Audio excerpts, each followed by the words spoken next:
Now, we know that after the assassination of President Lincoln, people still wanted to continue on with the way of life.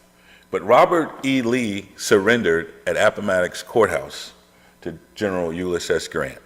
So you thought right then and there, once these two generals said we're done fighting, that the war would be over. Well, Texas had something else in mind. They wanted to continue. Now, the people in Texas, the leaders, the people who were running the show, they knew the Emancipation Proclamation had been signed. They knew it. But they just said, no, we're going to keep doing what we want to do because this is Texas and we're going to do what we want to do. So we had to send General Granger down there. And he, with his executive order number 3, posted on that church, on the church building, that the slaves in Texas are free. So what happened was people started to gather around like, wait, what's going on? There's news coming in town. And the news was posted on the courthouse that if you were still in bondage, you are free. Now, many people imagine being in bondage for hundreds of years. You wouldn't even know what freedom is if they told you you were free. So a lot of folks left and a lot of folks stayed. And I have to ask myself, if I was born in that time, what would I have done?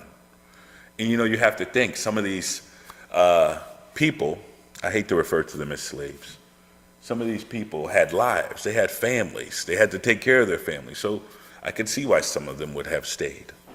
Some of them were elderly. You know, they probably couldn't make that new journey to Houston or somewhere else to change their lives. So many different things happen.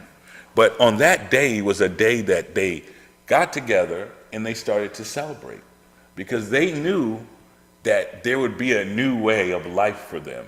They knew that things would not be the same.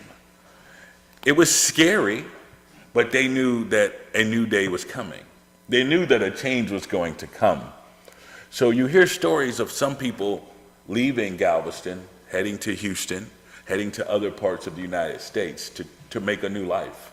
And there were a lot of successful stories of families making it. I had the opportunity to travel to Alabama and teach Black history to a group of children that were in high school. And we took these children to 4 or 5 museums in Alabama. And I encourage everybody, if you ever are in Alabama, no matter who you are, go stop and see those museums. The Rosa Parks Museum, the Legacy Museum. I really enjoyed the Legacy Museum. But what was interesting was just the real raw history that you can see, that you can touch, that you can feel. And it's eye-opening. And I think we all should have that chance to walk through and see this history.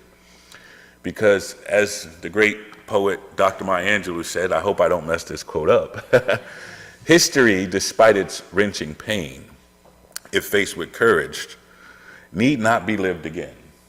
So to sum it up, what she was saying is we know we have some not so good history in the United States of America. But if we can love each other and teach each other and educate each other, that history and that pain need not be lived again. That's why it's so important that we teach people what Juneteenth is. That's why it's so important that we come here and we educate our friends, our families, and our colleagues, and most importantly, our children. That's how we eradicate racism. That's how we eradicate these stigmas and these biases, is we share this information. And what I've learned through my research is the Unitarian Church was allied